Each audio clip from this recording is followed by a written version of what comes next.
Hey guys, welcome back to नित।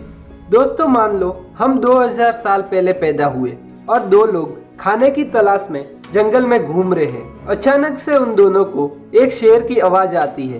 पहला वाला बोलता है, उसने हमें नहीं देखा होगा, चिंता करने वाली कोई बात नहीं है, क्योंकि वो एक बहुत ही पॉजिटिव और ऑप्टिमिस्टिक इंसान है। लेकिन दूसरा वाला कहता है, मैं तो भाग रहा हूँ। फिर शेर आता है और उस ऑप्टिमिस्टिक इंसान को मार देता है। पेसिमिस्टिक और नेगेटिव सोच वाला इंसान सरवाइव कर लेता है। तो दोस्तों, इस कहानी से आपको एक छोटा सा हिंट मिल गया होगा कि दुनिया में ज्यादातर लोग पेसिमिस्टिक और नेगेटिव क्यों होते हैं। क्योंकि हम इंसान इस दुनिया में पिछले करोड़ों सालों से हैं और उसमें से हमने 99% से भी ज्यादा टाइम एक जंगली आदिवासी की तरह गुजारा है, और इसलिए आज भी हमारे अंदर नेगेटिव सोच और पेसिमिज्म सबसे पहले आता है, और वो भी नेचुरली। इसका मतलब ये है कि नेगेटिव सोच रखना हम इंसानों की डिफॉल्ट सेटिंग है, क्योंकि ये बायोलॉजिकली हमारे जीन्स में है। क्योंकि दोस्तों, सर्वाइवल के लिए और जान बचाने के लिए वही सोच जरूरी थी। जब आपके सामने शेर खड़ा है तो आप बिना कुछ सोचे समझे अपने जान बचाने के लिए भागोगे। वहाँ खड़े रह के प्रोज एंड कॉन्स एनालाइज नहीं करोगे। बस प्रॉब्लम ये है कि हमारी सोसाइटी बहुत कम टाइम में बहुत ज़्यादा तेजी से डेवलप हो चुकी है, लेकिन हमारा माइंडसेट वैसा ही रह गया है, जिसकी वजह से प्रॉब्लम ये हो रही है कि हम animal attacks, terrorist attacks, murders, Wars और दूसरे सारे नेचुरल डिजास्टर से, इन सारे रीजंस को मिलाकर भी आज हर साल इतने लोग नहीं मरते जितने सिर्फ और सिर्फ सुसाइड से मर रहे हैं। दोस्तों, ये सब मैं इसलिए बोल रहा हूँ क्योंकि जब भी हम लोगों से पूछेंगे कि वो स्टॉक मार्केट में इन्वेस्ट क्यों नहीं करते, तो वो कहेंगे कि उसमें रिस्क है, मार्केट क्रैश होने का और पैसे डूबने का डर होता है। उन्हें ये नहीं पता होता है कि खरीदना क्या चाहिए, कब खरीदना चाहिए, मार्केट फ्यूचर में कौन से डायरेक्शन में जाएगा। इनफैक्ट बहुत लोगों को यही नहीं पता होता है कि ये स्टॉक मार्केट होता क्या है। टीवी में हम एड्स तो देख लेते हैं कि म्यूचुअल फंड्स सही है, लेकिन उसमें यह भी लिखा होता है कि mutual fund investment are subjected to market risk, और फिर हम उसे इग्नोर कर देते हैं, वरना ज्यादा पैसे किसे नहीं चाहिए। तो दोस्तों, आज की इस वीडियो में हम ये 3 इंपॉर्टेंट चीजें सीखेंगे कि ये स्टॉक मार्केट होता क्या है, ये रिस्क और मार्केट रिस्क क्या होता है, इसमें इन्वेस्ट करने का रिस्क कितना है और रिवॉर्ड कितना है, और लास्ट में मैं अपना एक मैसेज भी ऐड करूंगा, और मैं ये भी बताऊंगा कि इसमें इन्वेस्ट नहीं करने का रिस्क कितना है। तो दोस्तों, वीडियो को एंड तक देख लेना, क्योंकि ये एक वीडियो आपके अमीर बनने की शुरुआत हो सकती है और आपके स्टॉक मार्केट का सारा डर इस एक वीडियो से निकल जाएगा।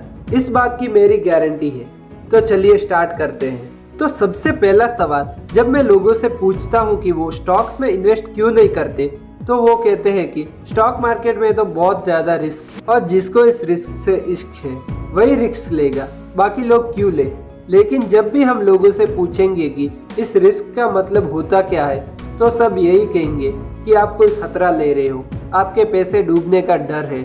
और कुछ दिन पहले जब मैंने एक सेबी की रिपोर्ट देखी, जिसमें सेबी ने हम इंडियंस का एक सर्वे लिया था कि लोग स्टॉक मार्केट और म्यूचुअल फंड्स में इन्वेस्ट क्यों नहीं करते, तो सबसे बड़ा रीजन यही आ रहा था कि इसमें बहुत ज़्यादा रिस्क है।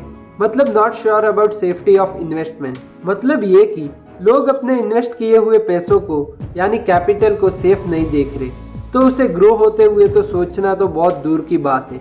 और जब लोगों से ये पूछा गया कि इसका मतलब क्या होता है, तो 32% लोगों ने कहा डेंजर और 22% लोगों ने कहा लॉस।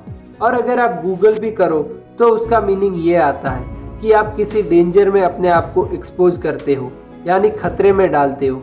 लेकिन दोस्तों, मेरे हिसाब से ये गलत मीनिंग है। सही मीनिंग समझने के लिए हम एक छोटा सा एग्जाम्पल लेते हैं। मान लो आप अपने फ्रेंड्स के साथ कोई लॉन्ग ड्राइव पे निकलते हो और शाम होते ही अचानक से मौसम खराब हो जाता है। आपकी गाड़ी के कांच पर बहुत सारा फॉग जम गया है, जिसकी वजह से आपको ड्राइव करते हुए ज़्यादा क्लियरली दिख नहीं रहा है। तो यहाँ पे आपको पता नहीं कि कब कौन से टाइम पे कहाँ से स्पीड में कोई कार आ जाए या कुछ और बुरा हो जाए। और अगर आप फिर भी ड्राइव करते हो तो हम कहेंगे कि आप रिस्क ले रहे हो।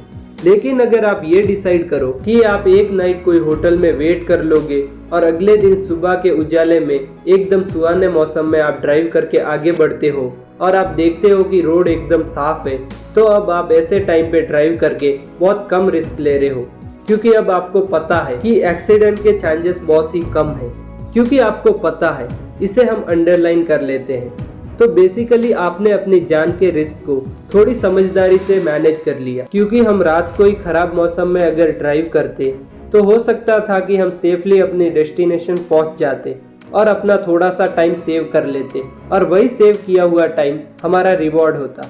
लेकिन अगर कुछ बुरा हो जाता तो हमारी जान भी जा सकती थी, तो वो हमारे इस फैसले की वजह से लॉस हो सकता था। मतलब जब आप रिस्क लेते हो तो आपके फैसले से कुछ अच्छा भी हो सकता है या बुरा भी हो सकता है।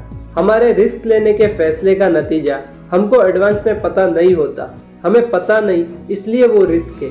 इसको अच्छे से समझने के लिए हम एक और एग्जाम्पल लेते हैं। मान लो आप मार्केट में घूम रहे हो और आपको एक वाटरमेलन खरीदना है, लेकिन आपको पता नहीं कि ये अच्छी क्वालिटी का है या नहीं, अंदर से रेड होगा या वाइट। तो अगर आप इसे ऐसे ही खरीद लेंगे और अपने घर लेके आते हो तो आपने रिस्क लिया, क्योंकि आपको पता नहीं कि ये कैसा होगा। लेकिन अगर आप इसे दुकान वाले के पास ही कट करवा के चेक कर लो तो आपका रिस्क ऑटोमेटिकली खत्म हो गया, क्योंकि यहाँ पे आपको पता चल गया। तो दोस्तों, अगर आपने इन दोनों एग्जाम्पल्स पे ध्यान दिया तो हमें यहाँ पे एक बहुत ही इम्पोर्टेंट चीज़ सीखने को मिलती है, जो हमें अपनी पूरी लाइफ में काम आएगी। वो ये है कि रिस्क का मतलब होता है अनसर्टेनिटी, मतलब आपको पता नहीं। क्योंकि अगर आपको किसी इवेंट का नतीजा पता है, यानी उस इवेंट का आउटकम, तो फिर आप उस हिसाब से अपने एक्शंस लोगे। जैसे अगर आपको पता है कि कोई कंपनी खराब है या फिर मार्केट क्रैश होने ही वाला है, जिसकी वजह से स्टॉक्स के प्राइस गिरने वाले हैं, तो फिर आप स्टॉक्स को खरीदोगे ही नहीं, या अगर खरीदा है तो आप उसे बेच दोगे। फिर उसमें रिस्क या कोई लॉस का सवाल ही पैदा नहीं होता। आप स्टॉक्स को शॉर्ट सेलिंग कर सकते हो, जिसमें हम गिरते हुए स्टॉक से पैसा कमाते हैं, या फिर आप मार्केट क्रैश होने से पहले सोना खरीद सकते हो, क्योंकि आपको उस इवेंट का नतीजा पता है। तो दोस्तों, फाइनेंस की दुनिया में हो सकता है कि वही बुरा इवेंट किसी और के लिए बुरा था, लेकिन आपके लिए अच्छा और प्रॉफिटेबल हो जाए। तो किसी स्टॉक का गिर जाना या कोई बुरा इवेंट हो जाना रिस्क नहीं होता है, वो सिर्फ एक पॉसिबल आउटकम है, उस घटना का सिर्फ एक नतीजा। आपको वो आउटकम पहले से पता नहीं था, या आपने जानने की कोशिश नहीं करी, या आप पता नहीं लगा पाए, वो एक्चुअली में रिस्क होता है। तो अगर आप थोड़ा गौर करोगे तो आपको पता चलेगा कि हम अपनी लाइफ में रोज़ रिस्क लेते हैं। जब आप रोड क्रॉस करते हो, जब आप ड्राइव करके ऑफिस से घर जाते हो, जब आप कोई छोटे मोटे बैंक में अपने पैसे डिपॉजिट करते हो, इनफैक्ट जब आप घर से बाहर निकलते हो, तब भी हम एक टाइप का रिस्क ले रहे हैं, क्योंकि हमें पता नहीं कब क्या हो जाए। लेकिन हम इन सब चीज़ों के बारे में इतना डरते नहीं हैं और ना ही इतना सोचते हैं, क्योंकि हमने कुछ आदतें अपने अंदर डाल दी हैं, जिसकी वजह से हम ये डेली रिस्क मैनेज कर लेते हैं। कुछ आदतें हम खुद ठोकर खा के सीखते हैं, और कुछ आदतें हमारे पेरेंट्स हमें पहले से ही सिखा देते हैं कि बेटा ध्यान से ट्रेन में चढ़ना, अगर ज़्यादा भीड़ हो तो छोड़ देना, और फिर कुछ टाइम बाद हमारा डर भी अपने आप निकल जाता है। उसी तरह स्टॉक इन्वेस्टिंग में भी हम कुछ आदतें अपने अंदर डाल सकते हैं, जिससे हम अपने इन्वेस्टिंग के रिस्क को मैनेज कर सकते हैं, और फिर कुछ टाइम बाद आपका डर भी अपने आप निकल जाएगा। तो दोस्तों, उम्मीद करता हूँ कि आपको इस रिस्क का थोड़ा आइडिया मिल गया होगा, या ये पता चल गया होगा कि रिस्क का मतलब डेंजर या लॉस नहीं होता, वो सिर्फ उस इवेंट का एक नेगेटिव आउटकम होता है। और मैं सिर्फ इतना बोलना चाहता हूँ कि अगर कोई आदमी पूरा दिन घर में ही रहेगा ये बोल के कि बाहर तो जान का खतरा है, तो फिर हम उसे रिस्क अवॉइडेंस कहेंगे, क्योंकि वो रिस्क से पूरी तरह दूर होने की कोशिश कर रहा है। लेकिन उससे वो आदमी और कमजोर होता जाएगा और उसका डर और बढ़ता जाएगा। तो अब हम ये जानने की कोशिश करते हैं कि स्टॉक मार्केट होता क्या है। दोस्तों, आप लोगों ने अपनी लाइफ में कभी ना कभी ये तो जरूर सोचा होगा कि काश हमारा भी एक बिजनेस होता और हम भी एक बिजनेसमैन होते, क्योंकि नौकरी करना किसे पसंद है। रोज सुबह उठ के ड्यूटी पे जाके अपने बॉस के ऑर्डर्स सुनना किसे पसंद है। लेकिन एक बिजनेस शुरू करने के लिए हम सबको पता है कि हमें बहुत मेहनत करनी पड़ती है, अपना जॉब छोड़ना पड़ता है, खुद के जेब से पैसे लगाने पड़ते हैं, हमें एक अच्छा आइडिया चाहिए और बहुत सारे लोगों का सपोर्ट और अप्रूवल चाहिए, फिर दिन भर उस नए आइडिया पे मेहनत करने के लिए उतना मोटिवेशन, और जब कोई बिजनेस नया होता है तो उसमें सबसे ज़्यादा रिस्क होता है। मतलब हमें पता नहीं कि वो बिजनेस सक्सेसफुली चलेगा भी या नहीं, और अगर चलेगा तो कितने साल तक चलेगा। तो इसलिए इस सारी प्रॉब्लम को सॉल्व करने के लिए हमारे पास स्टॉक मार्केट है। स्टॉक मार्केट एक ऐसा बाजार है, इनफैक्ट ये बाजार नहीं, एक ऑक्शन मार्केट है, यानी यहाँ पे नीलामी होती है कंपनीज की। स्टॉक मार्केट के जरिए किसी कंपनी के साइलेंट पार्टनर बन सकते हैं, और जितना प्रॉफिट उस कंपनी के ओनर कमाएंगे आप भी उतना कमा सकते हो अपनी ओनरशिप स्टेक के हिसाब से, मतलब जितने शेयर्स आपके पास है उसके हिसाब से। अब कुछ लोग कहेंगे कि वो अच्छी कंपनीज ढूंढे कैसे, और ये भी एक वैलिड क्वेश्चन है, क्योंकि इंडियन स्टॉक मार्केट में 5000 से भी ज़्यादा कंपनीज है। तो हमारे पास इसका भी एक बहुत ही बढ़िया सोल्यूशन है। अगर आप एकदम बिगनर हो स्टॉक मार्केट में तो आप सिर्फ इंडेक्स फंड खरीद लो और उसमें SIP सेट कर लो, और उसके बाद अपनी नॉलेज इंप्रूव करते रहो। वो इसलिए क्योंकि जब आप कोई इंडेक्स खरीदते हो तो आप इंडिया के इतिहास की सबसे सक्सेसफुल 50 कंपनी जो पूरे इंडिया की सबसे बड़ी और सबसे पावरफुल कंपनी है उसमें इन्वेस्ट कर लेते हो, और एक छोटे से अमाउंट से जैसे 500 रुपये से इतनी सारी कंपनीज के एक साथ मालिक बन सकते हो। अब दोस्तों, हो सकता है कि बहुत लोगों को फिर भी थोड़ा डर हो, क्योंकि हम न्यूज़ में देखते हैं कि कैसे मार्केट क्रैश होते रहते हैं और लोगों के पैसे डूबते रहते हैं, और जब मार्केट क्रैश होता है तो उसे सारे न्यूज़ चैनल्स पे दिखाया जाता है। लेकिन जब सेंसेक्स धीरे धीरे करके रिकवर करता है तो वो सब जगह न्यूज़ में दिखाया नहीं जाता है, क्योंकि वो धीरे धीरे होता है। जैसे आप देख सकते हो, हर एक मार्केट क्रैश के बाद मार्केट रिकवर होता है, क्योंकि हर एक शाम के बाद सुबह होती ही है।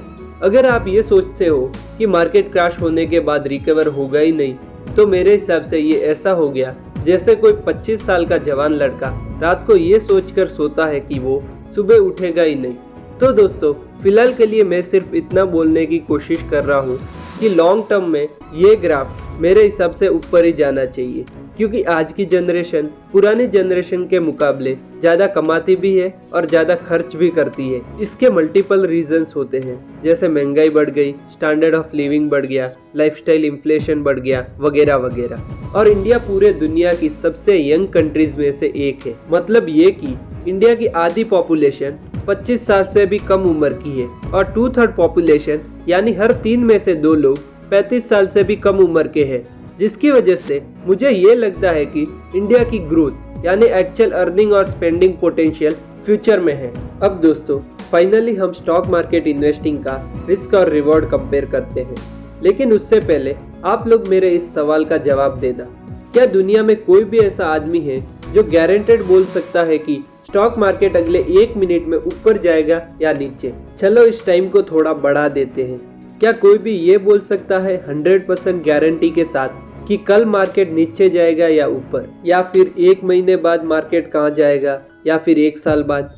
दोस्तों, इसका आंसर है नो, क्योंकि शॉर्ट टर्म में मार्केट कहाँ जाएगा, लोग कैसा बिहेव करेंगे, कोविड-19 जैसा कोई नया वायरस दुनिया में आएगा जिसकी वजह से लोग डर के अपने स्टॉक्स वापस बेचने लगेंगे, या फिर कोई नई प्रॉब्लम क्रिएट हो जाएगी, ये सब चीजें कोई भी गारंटी के साथ प्रेडिक्ट नहीं कर सकता। तो इसलिए स्टॉक मार्केट में शॉर्ट टर्म के लिए जैसे कुछ महीने या कुछ साल के लिए इन्वेस्ट करना रिस्की है, क्योंकि अब हमें पता है कि रिस्क होता क्या है, और हमें ये नहीं पता कि शॉर्ट टर्म में मार्केट कहाँ जाएगा। तो अगर आपको कोई भी गारंटी दे दे कि आपका 21 दिन में पैसा डबल हो सकता है, या फिर आपको हर रोज ट्रेडिंग से इतना इतना प्रॉफिट मिल सकता है, तो आपको ऐसे लोगों से दूर रहना चाहिए। लेकिन जब हम लॉन्ग टर्म सोचते हैं तो लंबे समय में मार्केट हमेशा ऊपर ही जाना चाहिए, जैसे हमने यहाँ पे देखा। तो अगर आप 1 या 2 महीने की जगह पे 5 या 7 साल का प्रेडिक्शन करो तो ज़्यादा चांसेस है कि सेंसेक्स आज जितने पॉइंट पे है वो उससे ऊपर ही जाएगा। फिर चाहे बीच में एक मार्केट क्रैश भी क्यों ना आ जाए, मार्केट रिकवर भी कर लेता है, जैसा हमने यहाँ पे देखा। और अगर आप इस टाइम फ्रेम को थोड़ा और लंबा कर दो, जैसे 10 या 15 साल, तो और भी बढ़िया, क्योंकि सेंसेक्स ने पास्ट में कोई भी 10 साल के पीरियड में लॉस दिया ही नहीं, ये जो आप इस चार्ट में देख सकते हो। और ये तो वन टाइम लमसम इन्वेस्टमेंट का डेटा है, वो भी साधारण से इंडेक्स फंड का, जिसमें डिविडेंड्स भी इंक्लूडेड नहीं है। अगर आप SIP करोगे तो ये और भी कम रिस्की होना चाहिए, और इसको भी हम आने वाले वीडियोस में डिटेल में डिस्कस करेंगे। और फिर जब आप कुछ आदतें अपने अंदर डालते हो, जैसे इमरजेंसी के लिए आप एक्स्ट्रा पैसे अलग रखते हो और अपने माइंडसेट को इम्प्रूव करते हो, और तब कोई मार्केट क्रैश होता है जिसमें लोग डर के अपने स्टॉक्स और म्यूचुअल फंड्स बेचने लगते हैं, जैसे कोविड की टाइम हुआ था, तो एकेडमिक फाइनेंस की दुनिया में इसको हम मार्केट रिस्क बोलते हैं। क्योंकि हो सकता है कि आपको वही टाइम पे पैसों की ज़रूरत पड़ जाए, लेकिन जब आपने अपने लिए इमरजेंसी फंड रखा है और आपको अपने इन्वेस्टेड पैसों की ज़रूरत नहीं है और आपका माइंडसेट इन्वेस्टिंग का है, तो मार्केट रिस्क आपके लिए बुरा नहीं होगा। इनफैक्ट आप वो टाइम पे ज़्यादा इन्वेस्ट कर सकते हो और उस मार्केट रिस्क का फ़ायदा उठा सकते हो। तो इसी तरह जब आप लॉन्ग टर्म इन्वेस्टिंग करते हो तो आप एक नहीं बल्कि दो तरीकों से फ़ायदा उठाते हो। सबसे पहला, आप इस मार्केट रिस्क से अपने आप को बचा देते हो और उसका फ़ायदा उठा सकते हो, और दूसरा, आप कंपाउंडिंग का यूज़ करोगे। और अगर मैं डायरेक्ट स्टॉक इन्वेस्टिंग की बात करूं, तो जब आप किसी कंपनी की अच्छे से रिसर्च करते हो और आप कॉन्फिडेंट होते हो कि ये कंपनी बहुत ही बढ़िया है और ये फ्यूचर में बहुत ही अच्छा परफॉर्मेंस करने वाली है, तो फिर आपका रिस्क अपने आप बहुत ही कम हो जाता है। और अगर आप ऐसी सॉलिड कंपनीज का एक पोर्टफोलियो क्रिएट कर दो और एक लॉन्ग टर्म के लिए इन्वेस्ट कर दो, तो फिर और भी बढ़िया। अब दोस्तों, नो डाउट ये बोलना तो आसान है, लेकिन इस पूरे प्रोसेस में सबसे मुश्किल पार्ट माइंडसेट का होता है। इसलिए जब आप यहाँ पर थोड़ा ध्यान दोगे तो आपको पता चलेगा कि आपकी ज़्यादा नॉलेज ऑटोमेटिकली रिस्क को कम कर देगी। वही स्टॉक किसी और के लिए रिस्की हो सकता है क्योंकि उसको खुद को पता नहीं कि उसने क्या खरीद लिया है, और जब थोड़ा सा मार्केट गिरता है तो वो उसे डर के मारे बेच देता है।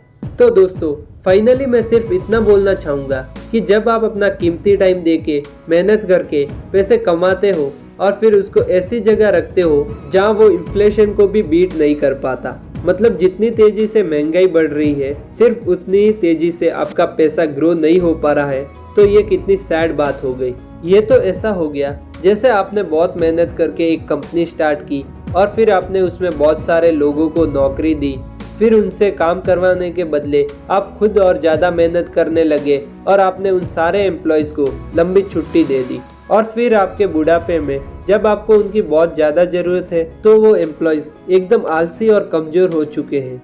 तो इसमें गलती किसकी है? इसलिए आपको लाइफ में रिस्क मैनेज करना आना चाहिए, मीनिंगफुल रिस्क लेना आना चाहिए, उसे अवॉइड नहीं करना है, क्योंकि सबसे बड़ा रिस्क लाइफ में रिस्क नहीं लेना होता है।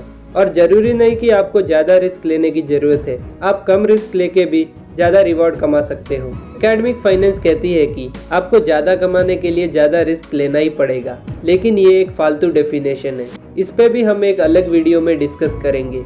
और लोग कहते हैं कि इक्विटी इन्वेस्टिंग सबके लिए नहीं है, क्योंकि इसके लिए आपको बहुत ज़्यादा नॉलेज, पैसा और टाइम चाहिए। लेकिन पर्सनली मेरा ओपिनियन यही है कि स्टॉक इन्वेस्टिंग सबके लिए है और होना चाहिए, क्योंकि अगर कोई आदमी बहुत बीमार और कमज़ोर होता है तो हम सब उसे यही कहेंगे कि वो अपनी हेल्थ पे ध्यान दे और हेल्थी बने। उसी तरह अगर कोई फाइनेंशियली वीक है और पुअर है तो मैं उसे यही कहूँगा कि वो इस गेम ऑफ मनी को सीखे और अपने माइंडसेट को इम्प्रूव करे, क्योंकि आज की टाइम में हमें अमीर बनने के लिए और एक हैप्पी और कंफर्टेबल लाइफ जीने के लिए फिजिकल से ज़्यादा मेंटल पावर चाहिए। और मैंने एक पॉइंट कहा था कि जब कोई नई कंपनी शुरू करता है तो उसे बहुत रिस्क लेना पड़ता है। इसका मतलब ये नहीं है कि आपको कंपनी शुरू नहीं करनी चाहिए। अगर आपके पास कोई बिजनेस आइडिया है और उसे एग्जीक्यूट करने की ताकत है तो बहुत ही बढ़िया, लेकिन अगर आप वो नहीं कर सकते हो तो कम से कम आप ये कर सकते हो कि पहले से मौजूद सक्सेसफुल कंपनीज के ओनर बन जाओ। और सच कहूँ तो ये हिस्ट्री का सबसे बेस्ट और आसान टाइम है फाइनेंशियल फ्रीडम अचीव करने का, और स्टॉक मार्केट हमें यही मौका देता है। और जिन्होंने स्टॉक मार्केट में पैसा डुबाया है उन्हें खुद को पता है कि वो उनकी लालच थी, यानी कम टाइम में ज़्यादा पैसा कमाने के चक्कर में, और उनकी लैक ऑफ नॉलेज। तो दोस्तों, अब आप कमेंट में बताओ कि जब आप लॉन्ग टर्म के लिए इसमें इन्वेस्ट करते हो तो आपको क्या लगता है, आपका कैपिटल लॉस होने का रिस्क कितना है? तो दोस्तों, उम्मीद करता हूँ कि आपको इस वीडियो से ये पता चल गया होगा कि लोग स्टॉक मार्केट से इतना डरते क्यों हैं, स्टॉक मार्केट होता क्या है, रिस्क का मतलब क्या होता है और मार्केट रिस्क क्या होता है। वीडियो यूज़फुल लगा हो तो सब्सक्राइब करो और बेल आइकन दबाओ, और अगर वीडियो अच्छा लगा हो तो अपने फ्रेंड्स के साथ शेयर करो और लाइक करो, नहीं तो डिसलाइक करो। और अपना वैल्यूबल टाइम देने के लिए बहुत बहुत शुक्रिया। मिलते हैं अगले वीडियो में।